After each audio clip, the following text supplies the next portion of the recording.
Tiempo, profesor. Bueno, pues. ¿Han escuchado ustedes la voz de la ministra de Educación, Maruja Gorday de Villalobos, a quien hemos mencionado todos estos días? Señora ministra, buenos días, bienvenida. Buenos días, don Edwin Cabrera. Hola, Flor, ¿qué tal? Saludos, gusto en escucharlos y verlos nuevamente. El gusto es nuestro, ministra. Óigame, a ver, vamos a comenzar por, como dijo Flor, como usted sabe, a usted le consta, es un tema que a nosotros aquí, como a muchos otros panameños, nos preocupa el tema de la educación. Y siempre hemos querido ver qué podemos hacer para ayudar para que esto funcione. ¿Cuáles son los elementos, ministra, para que ya, bueno, ya estamos hoy a 13 de octubre, para que las clases no se hayan reiniciado presencialmente, por lo menos en el último trimestre de este año 2021? Sí, bueno, a ver, me escuchan. Sí, yo creo que es importante poder aclarar que las clases están reiniciadas. Nuestra modalidad en este momento es una modalidad semipresencial alterna y es importante también saber que así estamos 16 países de la región, con 8 países abiertos, de los cuales 4 no cerraron por motivos pues que no considero conveniente comentar, temas muy de sus estructuras internas. Nosotros obviamente iniciamos el año a distancia, hablándole de tutorías para generar los espacios abiertos en la escuela, y luego el 31 de mayo inicia ese proceso presencial.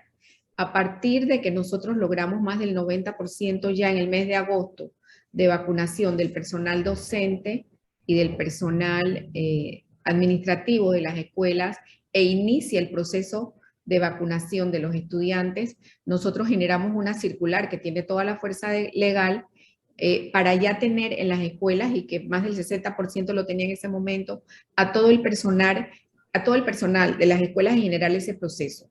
Nosotros estamos hablando en este momento, y así nos vamos a mantener hasta fin de año, de centros educativos abiertos. Nosotros tenemos al día de ayer 2.300 centros educativos, escuelas abiertas del sector particular y oficial, que representa un 58% de las escuelas abiertas. Nuestra meta es llegar al 80%. Ahora voy a explicarles el por qué. Creo que era importante hacer este contexto porque tenemos alrededor de 300.000 estudiantes o más ya participando presencialmente. Tenemos una limitación producto de la pandemia que es, número 1, el distanciamiento por el cual nos seguimos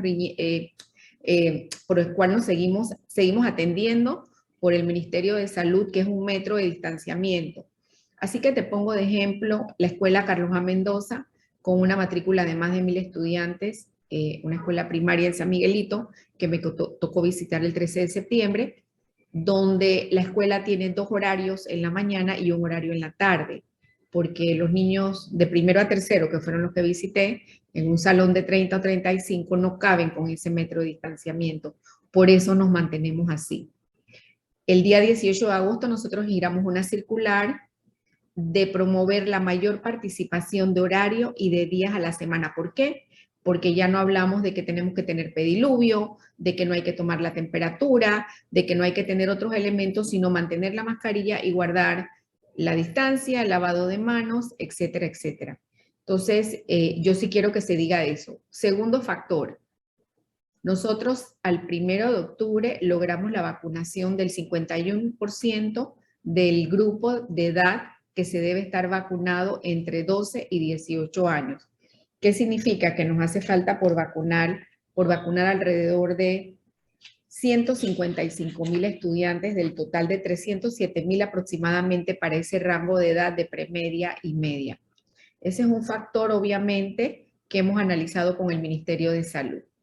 Por el otro lado, nosotros hemos estado generando encuestas con los padres de familia, y los padres de familia de estudiantes menores de 12 años, y te lo puedo decir con mucha propiedad, quizás al 30 de septiembre, un 60-40 que sí van a mandar a sus niños en algunas regiones, tipo las regiones más apartadas o donde no hay medios, ni conectividad, ni nada, ni luz, obviamente sí quieren, y ahí es donde estamos haciendo la fuerza.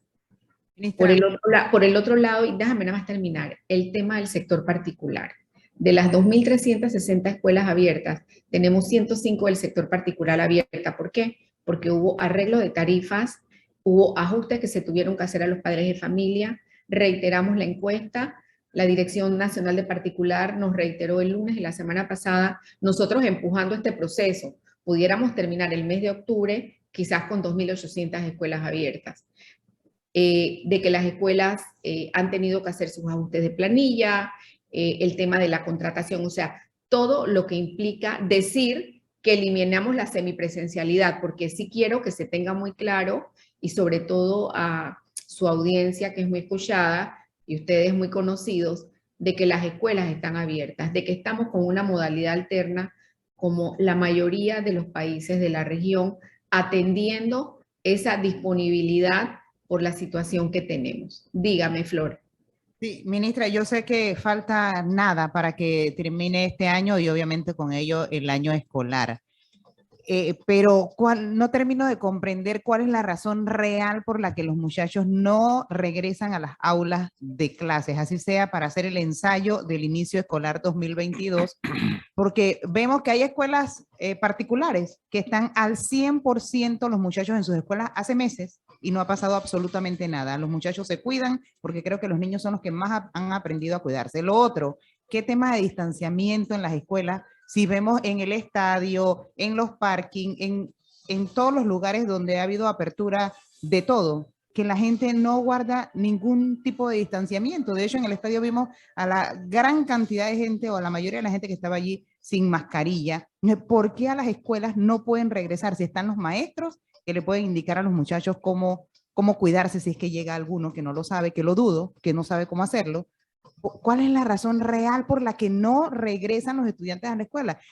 Ministra, y usted nos dice que hay tanta cantidad de estudiantes ya de forma presencial en las escuelas, pero yo no sé qué tan real sea eso. En mi entorno, que tengo una gran cantidad de niños, de mis hermanos, de mis primos, de mis familiares y amigos que están en escuelas públicas, ninguno ha regresado a la escuela. A mi hermana le llamaron para decirle que mi sobrinito que tiene 7 años, está en segundo grado, va a regresar, creo que regresaba este lunes, un día de la semana, lunes, de 7 a 10 de la mañana. ¿Eso qué es? ¿Qué puede aprender un estudiante así, un día a la semana, con 3 horas? Sí, te comento que las escuelas particulares que están al 100%, obviamente nosotros hemos generado esa apertura, no solamente en las escuelas particulares, sino también en las oficiales. Yo no te puedo decir la cantidad, pero tenemos puede ser más de 500 escuelas oficiales al 100%, porque nosotros tenemos que ver los temas de aforo y todo lo que implica el desplazamiento. Bien, a mí me pusieron precisamente ayer en una pregunta, ¿por qué los juegos sí y por qué las escuelas no? En los juegos entran las personas que tienen ya culminado su proceso de vacunación.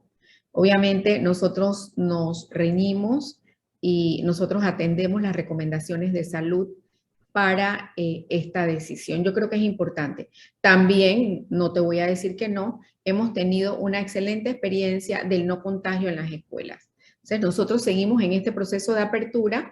Yo quizás para fin de octubre, que nosotros podamos decir, logramos el 75% de las escuelas, nosotros podamos hablar ya de las que tienen su horario completo y de las que están participando los 5 días o el 80% del tiempo. Sí te tengo que decir que tenemos ahora mismo el área de Panamá Centro, porque San Miguelito está abierta prácticamente toda. Panamá Norte está abierto toda excepto una escuela. Panamá Oeste tiene el 70% de las escuelas abiertas. Y sí te quiero decir, me puedes mandar a decir, ningún niño tiene que ir una vez a la semana, a menos que tenga una condición especial. Nosotros inclusive tuvimos el fin de semana pasado, que pasó, una reunión con los directores regionales que se tienen que apalancar con los supervisores y toda la estructura de supervisión, porque se tiene que trabajar la mayor cantidad de tiempo. No hay razón para que un niño vaya una vez a la semana, excepto que haya una situación especial que desconozca, pero no debe ser. Eso yo creo que lo tenemos que tener claro y lo hemos reiterado, no solo mi persona, sino todo nuestro equipo.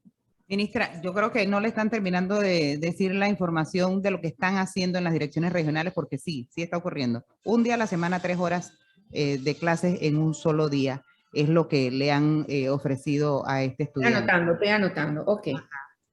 Y lo otro que le iba a preguntar, ministra, ¿nos puede decir una escuela, una de las tantas que usted nos menciona, que los estudiantes están de forma presencial al 100%, una escuela pública? ¿Cuál de esas es? Porque nosotros no sabemos. Bueno, Flor, yo en este momento acordarme de un nombre de escuela, te puedo hablar de escuelas de Herrera, de escuelas de Chorrera, te puedo hablar de escuelas de Santiago. Si quieres, si me das 2 minutos, yo ubico la base de datos. Pues no quisiera equivocarme en nombres, pero sí tenemos los estudiantes al 100%. Y es más, nosotros tenemos un dashboard en tiempo real que se puede entrar a la página del Ministerio de Educación y ustedes pueden perfectamente revisar los que han entregado su protocolo, los que ya fueron inspeccionados y los que ya pasaron ese proceso y están abiertos. Te puedo poner el caso de la escuela. Mira, estuvimos resolviendo, lo voy a poner de ejemplo, estuvimos resolviendo un paro en Bucori, en Pueblo Nuevo. Ahí la escuela abrió por completo y abrió desde el año pasado, porque obviamente hay todo un equipo de liderazgo desde la directora y los docentes.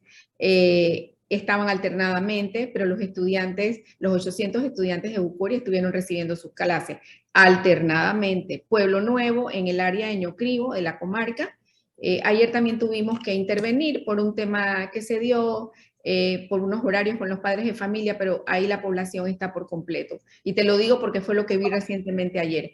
En Herrera, sí, y te quiero comentar, en Herrera y Los Santos, que tenemos la mayoría de cantidad de escuelas con menos de 50, 25 o a veces hasta con 250 estudiantes, las escuelas están abiertas con todos los estudiantes. Y van todos los días. Bien. Al comienzo no iban todos los días porque recuerden que el tema del COVID evolucionó, que había que limpiar las bancas, las paredes, el techo, fumigar, sanitizar. Ya sabemos que el COVID se contagia por saliva y por eso sí se han dado las indicaciones epidemiológicas de guardar ese metro de distanciamiento. Obviamente, si esa disposición cambia, nosotros estaríamos en la capacidad de tomar otras medidas, pero sí estamos empujando y con gusto después del programa yo puedo hacerles llegar a la lista de escuela también para que me ayuden a que la gente la conozca, porque ahí tenemos gente muy valiosa que está dando el todo por el todo, Flor. Ministra, dicho eso, y creo que tanto usted como Flor están manejando realidades. Ambas, para mi gusto, usted como autoridad naturalmente y que tiene información, y ella como una ciudadana que está en la calle, que tiene amistad, y tiene, o sea, creo que ambas realidades existen. Pero, ministra, yo soy más que un convencido, de verdad que lo creo y lo creo hasta en el plano de la vida personal de uno. De toda crisis surge una oportunidad. Eso desde el primer día que escuché eso hace varios años, no dudo de esas prácticamente una sentencia. A mí me gustaría escuchar, ministra, si usted y su equipo, más allá de lidiar con el día a día de la pandemia, que hace un colapso y para el cual nadie en el mundo estaba preparado, y eso lo tenemos bien claro, nadie estaba preparado para esto. Lo que me gustaría escuchar ahora, de ahora y en adelante, es cómo la señora ministra y su equipo, además de haber lidiado con la pandemia y el día a día y qué hacer en la educación en base a la estadística que se está manejando, ¿qué oportunidades han encontrado para hacer una serie de correctivos en el sistema? ¿Y a qué me refiero? Fíjese, esta amiga mía, la que yo le he hablado a usted varias veces, pero sin nombre, porque no se trata de dar nombres, sino de analizar los hechos. Ayer me manda el boletín de la niña que ella y su familia están ayudando. Esto aquí al ladito, en San Carlos, precisamente. La estudiante está en 7 grados, o sea, en primer año. Imagínense, ministra, que el promedio de los dos trimestres, el promedio general, es de 4,5. Un boletín muy bonito, por cierto. Y ese de arriba abajo. Y me pone mi amiga. Mira el boletín. Dirías, wow, qué buen estudiante. Pero no sabe. Está en primer año, lee, pero no entiende lo que lee. Aún no se sabe todas las tablas de multiplicar. Y su dicción todavía no la ha mejorado. Está en primer año. Sí. Y entonces yo le mando una cara de disgusto Y le digo, ¿tú sabes lo que me molesta de esta historia? Y cuidado, porque lo que voy a decir no es que la tengo contra los educadores. No la tengo contra los educadores. Lo que quiero es, yo aspiro a vivir en un país donde la educación sea un modelo por parte de los educadores, justamente. Y yo le pongo, ¿tú sabes lo que me molesta de ver este boletín? Que los educadores no han parado de cobrar todo el tiempo, pero cuando les hablan, digo, oye, explícame por cómo esta estudiante está en primer año y no se sabe las tablas. Explícame cómo esta estudiante está en primer año y todavía lee y no entiende lo que está leyendo. Entonces, lo que me gustaría escuchar ahora, ministra, es si usted y su equipo han comenzado a proyectar en el presente inmediato, la pandemia hay que lidiar con ella, ¿cómo van a ir haciendo estos ajustes? Sí, cómo El no. nivel de supervisión, ministra, usted y yo lo sabemos. La gran diferencia entre la escuela particular y la escuela pública no es que una sea mejor que otra, eso es mentira. No es mentira mejor que otra. Lo que pasa es que en una hay supervisión y en la otra no. Ok, bueno, como usted muy bien lo dice, es el día a día de la pandemia, es el día a día de todo lo que esto ha implicado, no solo este año, sino sobre todo el año pasado, que fue un año quizás más difícil, donde nosotros tuvimos que ubicar inclusive estudiantes que en el mes de octubre no sabíamos dónde estaban a nivel pues de los registros de matrícula. Entonces, nosotros que en esa oportunidad que encontramos en una crisis, que nosotros hemos rescatado bien. Nosotros teníamos programado para el año 2020 iniciar el programa de Aprendamos Todos a Leer, un programa que se contextualizó y que ha ganado premios, no solo premios, no es por el tema del premio, pero ha tenido probada aplicación en países como Colombia y países de Centroamérica, donde se mejoró el porcentaje en la aplicación y resultados de prueba de la comprensión lectora.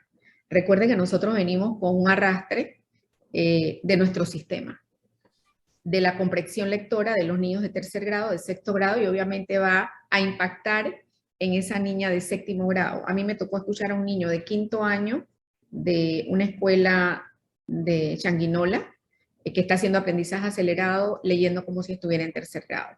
Sin embargo, pudo recuperar 2 años perdidos.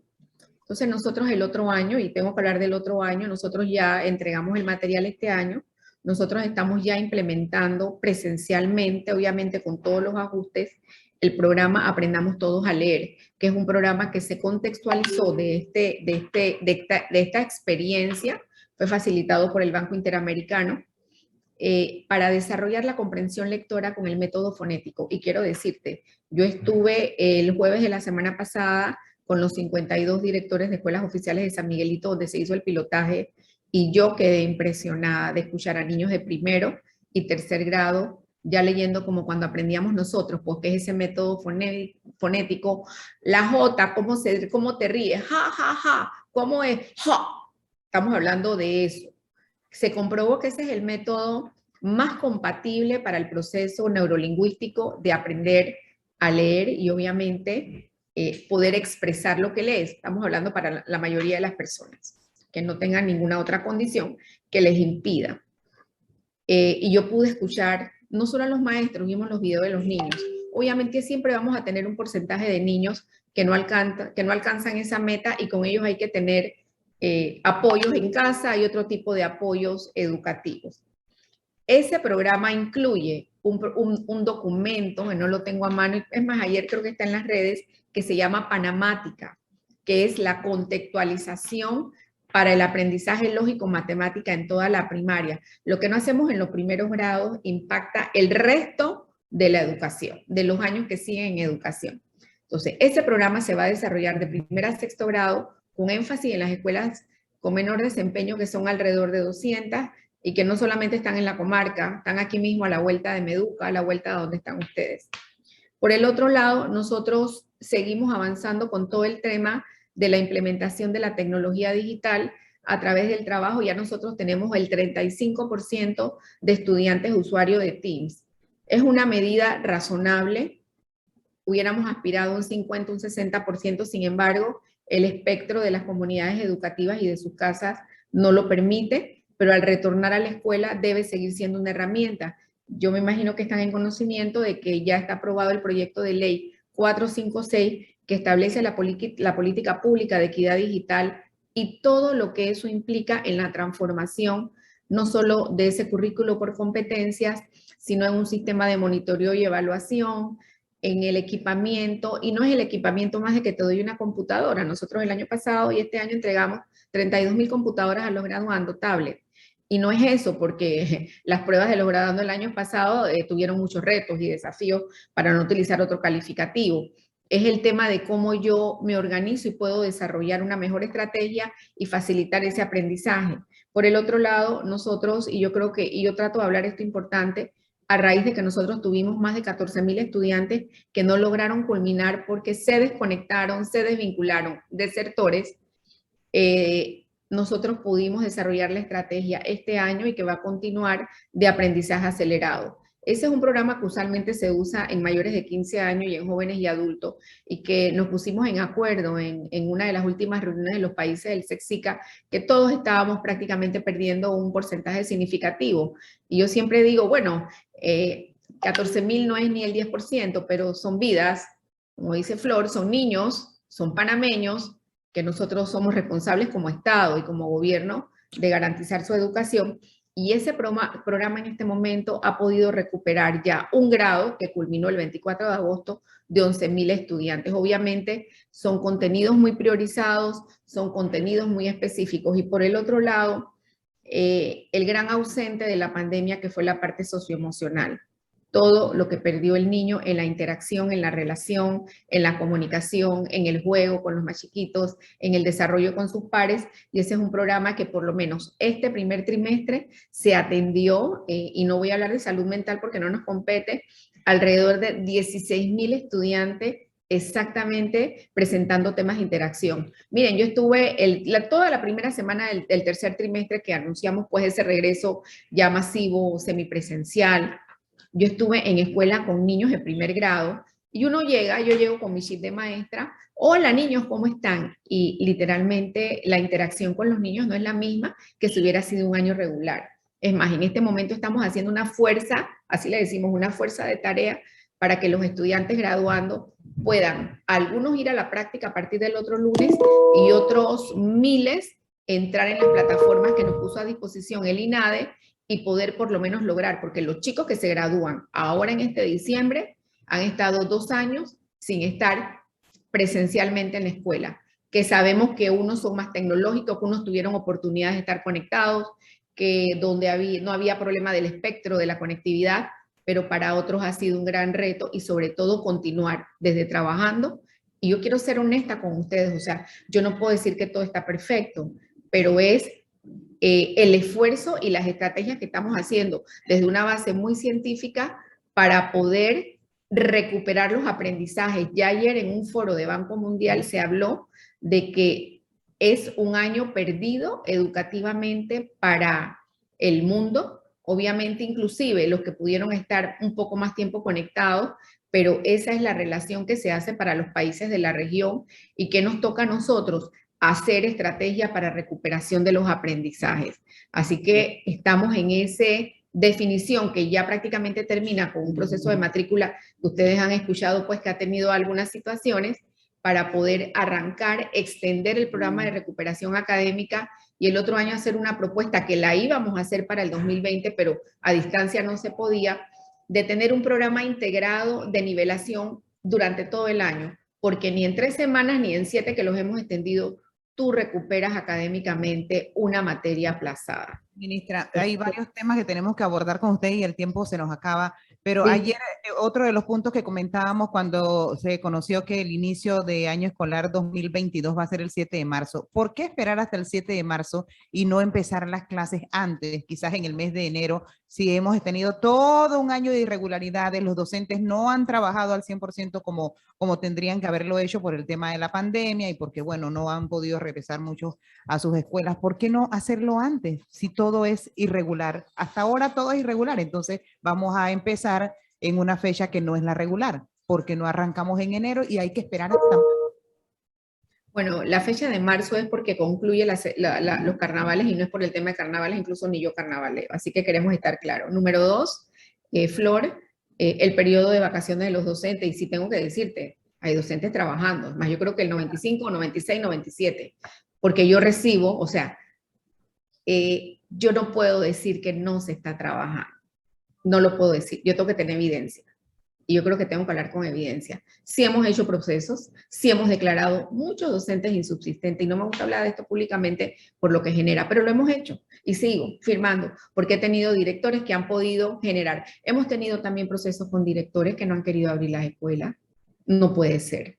Entonces, el periodo, este año lectivo, si ustedes revisan el decreto, termina el 30 de diciembre y lo extendimos exactamente para sacarle la mayor cantidad de días. El 31 de enero culmina los 30 días de vacaciones a los que tienen derecho por ley y nosotros arrancamos con 3 semanas de capacitación. ¿Qué pasa? El programa de aprendizaje de recuperación académica lo estamos llevando hasta la segunda semana de febrero. Si estoy llevando el programa, no puedo arrancar el año lectivo y obviamente tú tuviste en el Ministerio de Educación todo lo que implica la etapa 1, 2, 3, 4, 7, 9 de concurso que arrancó a tiempo y que posiblemente termine en marzo o en abril. O sea, nuestra fecha para iniciar, sobre todo por los más de 3.000 docentes que se nombran en las vacantes de concurso, estaría listo para iniciar el 7 de marzo, fecha inicial de clases. Le dije, las capacitaciones no las hacen de forma virtual.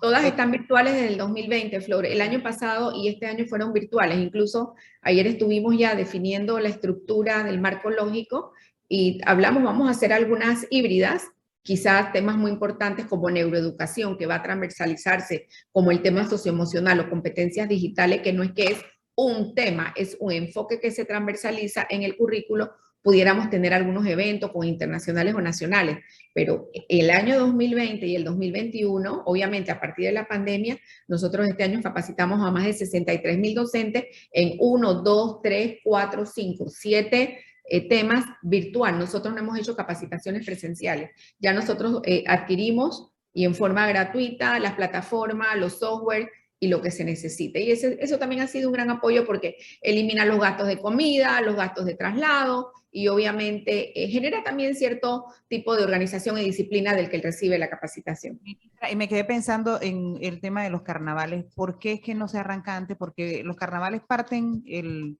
desarrollo de la jornada escolar. Ok, te hablo de carnavales porque recuerda que viene las semanas de capacitación, la semana de organización escolar. No tengo la fecha, pero nuestro año calendario arranca prácticamente como el 17 de febrero.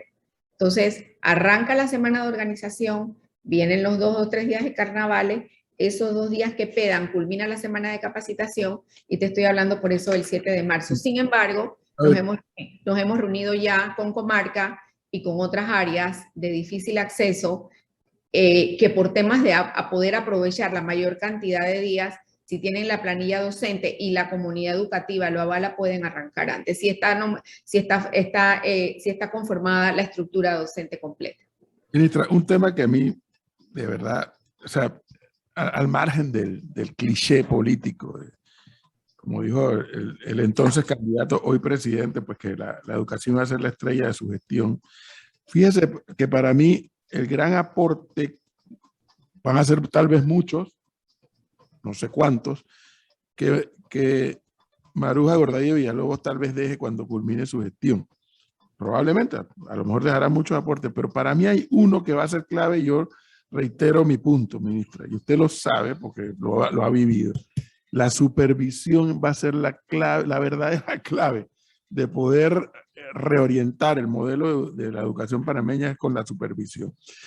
¿Por qué menciono esto antes de hacer la pregunta? Porque usted y yo sabemos que lo que ha sido el año lectivo 2020 y 2021, pues no le ha quedado otro al sistema, no al Meduca, al sistema como un todo, como dije antes, como el mundo no estaba preparado para el tema de la pandemia. Entonces los estudiantes han ido pasando de grado en el 2020 y en el 2021. No sé si ha habido estudiantes que hayan perdido el año, no sé, pero bueno, el sistema ha tenido que seguir avanzando. Asumamos que porque la estadística del MINSA nos está diciendo, todo indica que el Estado panameño en algún momento, probablemente muy, muy pronto, va a decirle al mundo, aquí tenemos controlada la situación. No la hemos resuelto, pero la hemos controlado. Yo ahora voy, Flor, ahora yo voy a ponerme mi refuerzo, ahora voy para allá. O sea, a ese nivel estamos, altos niveles de vacunación, la estadística baja, pues, favorablemente, etcétera. Tenemos las condiciones. ¿Qué va a pasar a partir del 2022, cuando ya usted nos anuncia que en marzo inicia el periodo electivo?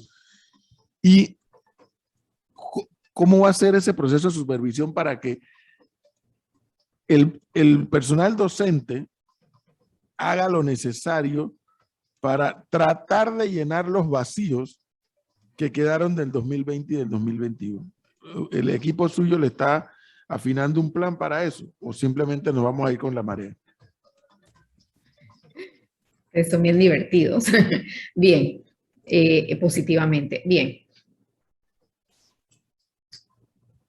El proceso de supervisión arranca con el supervisor local, que es el director de cada escuela. Nosotros estamos trabajando, estamos realizando una serie de acciones para mejorar las competencias de los directores y obviamente ese proceso de supervisión se acompaña en otra estructura superior que son los supervisores regionales y luego los nacionales de la implementación de estrategias. Todo este equipo que he mencionado, Edwin, ha sido parte de ese proceso de aprendamos todos a leer, ha sido parte del proceso de aplicación de tecnologías digitales, porque de nada vale que yo tenga un docente mega preparado si yo como directora no sé qué está haciendo, no sé cómo lo puedo orientar y no sé cómo puedo decirle, por ahí no es, este niño no está aprendiendo para ver tu lista de asistencia, porque este niño ha dejado de asistir 10 días. Ese es el rol del primer supervisor responsable del proceso, y te lo digo, yo tuve 7 años directora de una escuela. Eso es lo que tiene que hacer un buen director. Saber qué niño no come, qué niño sí come, qué niño está asistiendo, qué niño tiene problemas con la familia, qué docente planea, qué docente no planea, y si logran los objetivos, y por qué todo un grupo sacó 5 o por qué todo un grupo sacó 2. Y yo creo que ese es el proceso que tenemos que garantizar, porque esa es la persona que está en constante comunicación, vinculación y presencialmente.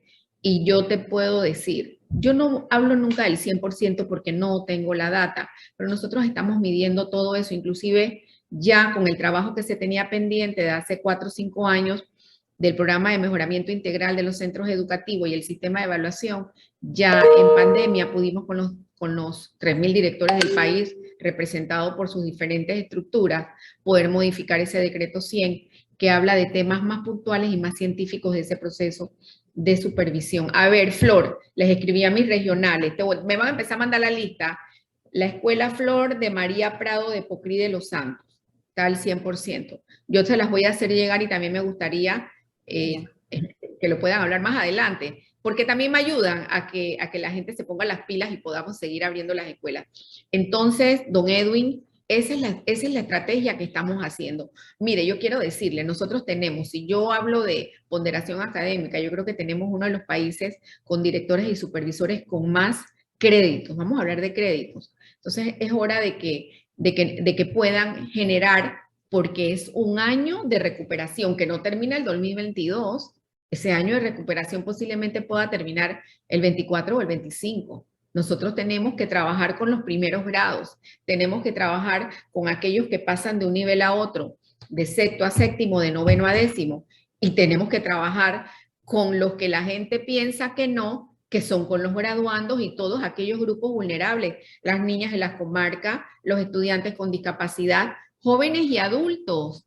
Es donde más emigran del sistema, donde más desertan y donde tenemos una población hasta de 13 años. Me he encontrado yo niños porque he visitado las escuelas de jóvenes y adultos, obviamente antes de la pandemia.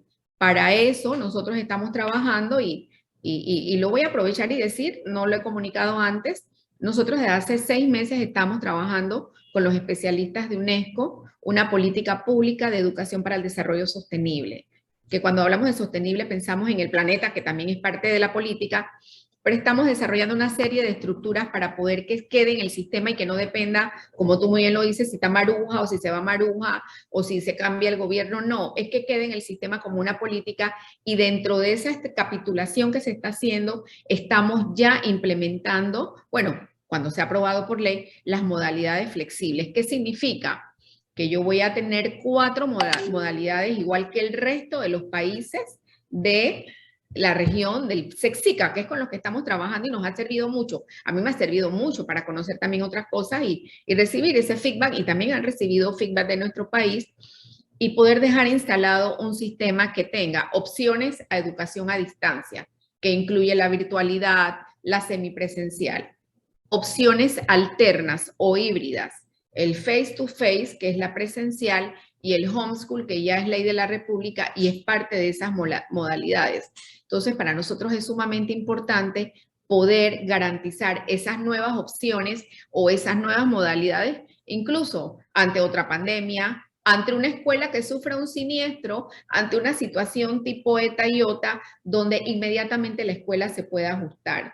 Me dicen que la comarca en Verá, el 100% de las escuelas del área de Sambú y Sémaco, ahí sí nosotros desde mayo, recuerdo que ahí no había otra manera, Flor, de poder, y que bueno, me alegra porque no lo tenía en el radar, si los docentes no están. Esos fueron los primeros docentes que el año pasado, aún en COVID, y muchos se enfermaron, se fueron a sus comunidades. Y quiero aprovechar para darle las gracias a los docentes de Sambú y Sémaco, que es el área de la comarca en Verá, y tenemos alrededor de 27 escuelas. Usted sabe, ministra, que ya se nos acaba el tiempo, se nos acabó el tiempo, pero es que yo insisto tanto en el tema de la supervisión, porque es el factor clave.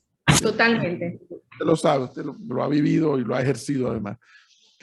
Yo tengo 2 experiencias como estudiante con el tema de la supervisión, y por eso tal vez reitero tanto el tema, ¿no? Yo hice de kinder a 5º grado, lo hice en la Escuela República de Chile. Y yo recuerdo cuando esas maestras decían, viene el supervisor, allá la peste. Y ni hablar de la propia directora, la profesora Briseida de Guerra. Viene el supervisor y a nosotros nos trasladaban el estrés. No se sabe en qué salón va a hacer un dictado, no se sabe en qué salón va a poner pruebas del mapa, no se sabe en qué salón va a hacer las matemáticas. Así que tenía toda la escuela que estar pendiente de la visita del supervisor, porque en algún salón iba a entrar a poner algún tipo de prueba. Y era la prueba para los estudiantes. No, la verdadera prueba era para las maestras y para la dirección del plantel. Y luego hice de 6º grado a 6º año en el Colegio La Salle. Y allá no era que viene el supervisor. En esa época no había aire acondicionado, ministra. Entonces, el hermano, el prefecto, llegaba el hermano Julio, por ejemplo. En La Salle las salones tienen 2 puertas. Y se paraba en la puerta de atrás a escuchar cómo el profesor, o cómo la maestra, en el caso de la primaria, desarrollaba la clase. O el mismo director del colegio. Y entonces, al final, eso producía una evaluación de los estudiantes. No, de la maestra y de los profesores. Y se paraban, no escondidos, cuidado, no escondidos, se paraban ahí a escuchar la clase y a escuchar el desarrollo de la clase. A mí eso me quedó muy marcado, esas 2 experiencias como estudiante, y entendí pocos años después que indiscutiblemente la supervisión es la clave de toda esta historia. Imagínate, el sistema educativo es tan grande, está disperso en todo el territorio nacional, y es mentira que la ministra que hoy está sentada en la silla puede supervisar todas las escuelas. Eso no es real. Eso no es real. Pero va a depender del equipo de supervisión. Que sea gente bien pagada, que sea gente obviamente bien rankeada, como dice, que tenga un buen ranking, porque tenga la idoneidad para supervisar a las profesoras y a las maestras, y que se entienda que a quien se está evaluando no es al estudiante, sino es al sistema que lo hacen andar los educadores. Para mí, si Maruja Gorday de Villalobos deja un sistema de supervisión adecuado, que haga que el sistema siga avanzando o que avance, ya es un valiosísimo y grandioso aporte que se le hace al país. Porque allí está la clave. Yo insisto, no es cierto que la escuela particular es mejor que la escuela pública. Esa sentencia no es cierta. Lo que sí es cierto es que la escuela particular ejerce una mayor supervisión que la que ejerce el sistema público. Y tal vez allí marca una diferencia, porque usted y yo sabemos que el estudiante que es bueno es bueno en la escuela que usted lo ponga. El educador que es bueno si usted lo pone en la pública o en la privada. Pero va a depender de cuánta voluntad hay de resolver esto y, naturalmente, de la supervisión para que estos cambios se produzcan. Pero bueno, el reto está planteado, ministra, y ojalá que pueda seguir avanzando. Saben que no, y también es importante, les voy a mandar un pequeño resumen que nosotros hacemos para nuestros directores regionales de algunos temas sobre el proceso de vacunación, cómo va el tema de las aperturas, cómo se entra al dashboard. Me están hablando Escuela Abigail Escala de la Yamina al 100%. Tengo que hablarte y tengo que ser honesta, son escuelas que tienen menos de 250 o quizás menos de 50 estudiantes y ahí hemos podido llegar a ese 100% de escuelas. Y también le solicité acá a mi equipo que tratáramos de comunicar ya los nombres. El dashboard no es fácil, pues es quizás muy sofisticado para algunos grupos. Nosotros tenemos la Escuela Manuel Belgrano, José Domingo Espinar, además de las particulares de San Miguelito, al 50% en turnos por su capacidad. Así que quedan, o de hoy al 17 de diciembre deben quedar, los tengo en cuenta regresiva, 43 días para culminar el año escolar y próximamente, si me dan la oportunidad como siempre, espero hablar ya no de 2.360 centros educativos, que representa el 58%, sino quizás el 65%, y Flor posiblemente con mayor cantidad de estudiantes, que es importante. Y hago el llamado aquí, ya no tenemos que tener restricciones de horario, porque los docentes estamos vacunados y las condiciones están dadas. Aquellas escuelas abiertas que tengan la capacidad para el aforo de acuerdo al metro de distanciamiento, y eso lo estamos generando y reiterando en otra circular, por lo cual me pusieron un amparo de garantía, por cierto, en la Corte, deben llevar al máximo su jornada educativa y su extensión de asignaturas. Bueno, ministra, muchas gracias. Muy amable. Hasta luego a los dos, Flor y don Edwin. Que pasen buen día. Gracias. Bueno, 8:25.